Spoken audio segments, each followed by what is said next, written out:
পূর্বাঞ্চল টিভিতে আপনাদের স্বাগতম। শুনছিলেন সংবাদ শিরোনাম, এবারে বিস্তারিত। নারায়ণগঞ্জের রূপগঞ্জে বিসমিল্লাহ পাইকারি কাঁচামাল আড়তে ক্যাসিনো সম্রাট সেলিম প্রধান কর্তৃক সন্ত্রাসীদের চাঁদাবাজি, জুলুম ও নির্যাতন থেকে রক্ষা পেতে সংবাদ সম্মেলন করেছে আড়তের ব্যবসায়ীরা। বুধবার বেলা 11:30টার দিকে শাওখাট এলাকায় বিসমিল্লাহ পাইকারি কাঁচামাল আড়তে এই সংবাদ সম্মেলন অনুষ্ঠিত হয়। সংবাদ সম্মেলনে বক্তব্য রাখেন বিসমিল্লাহ পাইকারি কাঁচামাল আড়তের পরিচালক আয়ুব আলী সহ অনেকে। সম্মেলনে ব্যবসায়ীরা বলেন, আড়তের পরিচালক মজিবুর রহমান 2021 সালে সেলিম প্রধানের কাছ থেকে 10 বছরের চুক্তিকে জমি ভাড়া নিয়ে আড়তটি গড়ে তোলে। 10 বছরের চুক্তি থাকলেও 5 আগস্ট আওয়ামী লীগ সরকারের পতনের পর আড়তটি দখলে নিতে চান সেলিম প্রধান। সেই ব্যবসায়ীদের অবৈধভাবে উচ্ছেদ করতে লোকজন দিয়ে হুমকি দিয়ে আসছিল। এর মধ্যে সংঘর্ষের ঘটনায় আতঙ্কিত কাঁচা বাজারের ব্যবসায়ী ও আড়তদাররা। আড়তের ভাড়া ও চুক্তি ভঙ্গ করে জমির মালিক অনলাইন ক্যাসিনো কাণ্ডে আলোচিত সেলিম প্রধান আড়তটি দখল নিতে পায়তারা করছে। ব্যবসায়ীরা প্রশাসনের সুদৃষ্টি কামনা করেন। আমরা ওনাকে সম্পূর্ণভাবে আমরা প্রায় 10 কোটি টাকার মতো এখানে খরচ করছি। ওনাকে আমরা প্রায় 2.5 কোটি টাকার মতো অ্যাডভান্স দিয়েছি বালু ভরাট সহকারে।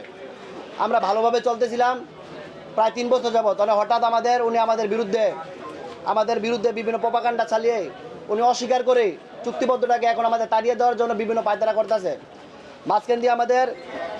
মাঝখানে আপনারা জানেন আমাদের 16/4/24 আমাদের তাড়িয়ে এই আড়ত থেকে মোটামুটি সে জোরপূর্বক সে প্রায় 2 ধাপে 4 কোটি টাকা আড়তদার থেকে জোরপূর্বক সে নিজের আড়ত নামে চালায় জোরপূর্বক সে 4 কোটি টাকা আড়তদার থেকে চাঁদাবাজি হিসাবে তুলে নিছে ভাই। দ্বিতীয়ত ভাই সে অরাজকতা সৃষ্টি করতেছে আড়তদারকে প্রত্যেকটা আড়তদারকে বলছে সে 5 লক্ষ টাকা করে চাঁদা দিতে হইব এই আড়তদারের ব্যবসা করতে হইলে, তার সাথে নতুন করে চুক্তিবদ্ধ করতে হইব। সে কোন বলে চুক্তির দাবি করে, সে জমির মালিক কিন্তু আড়তের মালিক আমরা তার থেকে জমি ভাড়া নিছি। সে এখন জোর করে পূর্ব আড়তদার থেকে 5 লক্ষ টাকার দাবি করতে ব্যবসা পরিচালনা করতে হলে ভাই 5 লক্ষ টাকা দিতে হইব। এই গরিব আড়তদার 5 লক্ষ টাকা দিতে তার পক্ষে সম্ভব নয়। সে সন্ত্রাসী বাহিনী নিয়ে জানেন বিভিন্ন চাপ সৃষ্টি করে এই আড়ত থেকে উচ্ছেদ করে এনে ভাই প্রায় 20,000 মানুষের মতো কর্মসংস্থান সারা বাংলাদেশের ডিস্ট্রিক্টের মানুষ এন কাঁচামালের যোগান হয়। এই কর্মসংস্থান নষ্ট করার জন্য সে পায়তারা করতেছে। আপনারা জানেন গত সোমবারে রাত্রে থেকে সে তার লোকবল নিয়ে আমার আড়তের মাঝে বলছে যাতে আমরা আড়তের যে জমিদারি ভাড়া দেয় আড়তের ভাড়া প্রত্যেকটা আড়তদারে বলছে যে ভাড়া না দেয়, আড়তের মাঝে বিশৃঙ্খলা যায় ভাড়া দিব তার বদলে পদক্ষেপ দিব। আড়তদারদের বিভিন্নভাবে বন্ধ করার জন্য একটা পায়তারা করছে, আমাদের অফিসের মধ্যে বিভিন্ন করছে।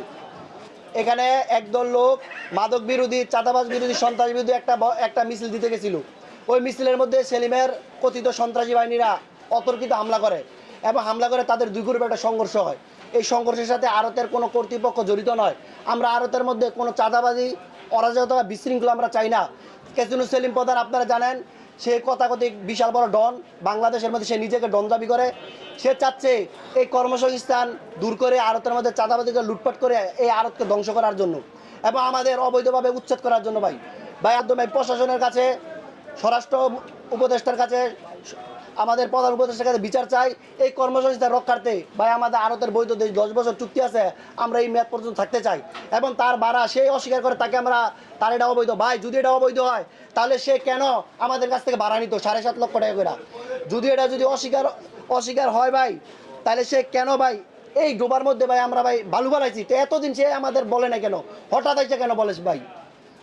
আড়ত বৈধভাবে আমরা আড়তের মধ্যে আছি, সে আমাদের বিভিন্নভাবে পান্নাসের হুমকি দিচ্ছে, আমাদের বিভিন্নভাবে পারিবারিকভাবে সে আমাদের নামে বিভিন্ন জায়গার মধ্যে মিথ্যা মামলা দিয়ে আমাদের হয়রানি করতে চাইতেছে, আড়ততে সরানোর ভাই চেষ্টা করতেছে। বিভিন্ন জায়গায় বৈষম্যবিরোধী ছাত্র আন্দোলনের মামলার মধ্যে আমাদের নাম ঢুকাই দিচ্ছে বিভিন্ন জায়গার মধ্যে ভাই। এর জন্য ভাই সকলের কাছে আপনাদের সহযোগিতা চাই, সাংবাদিকদের কাছে, দেশবাসীর কাছে সহযোগিতা। এই ক্যাসিনো সেলিম প্রধান